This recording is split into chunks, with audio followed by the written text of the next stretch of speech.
Aksi emak-emak di Desa Seisilau Timur, Kecamatan Buntupane, Kabupaten Asahan menggeruduk lapak perjudian yang berada dekat dari pemukiman warga.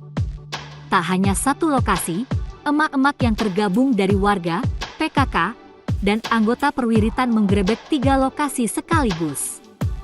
Hasilnya, 5 mesin judi dirusak dan langsung diangkat ke dalam truk cold diesel untuk diserahkan ke Mapolres Asahan.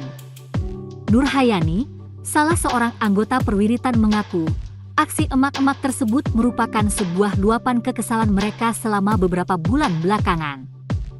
Katanya, judi ini merupakan penyakit masyarakat yang sangat merugikan kaum emak-emak. Pasalnya anak dan suaminya kerap lupa pulang semenjak adanya mesin judi di desa mereka.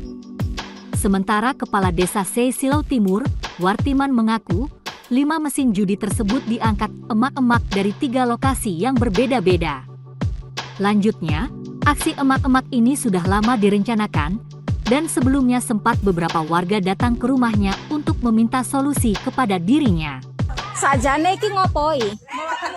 Demon ibu-ibu, demon judi godok-godok yang meresahkan warga Desa Seisilau Timur. Sudah banyak korbannya. Sudah banyak korban, keluarga hampir bercerai gara-gara judi godok-godok.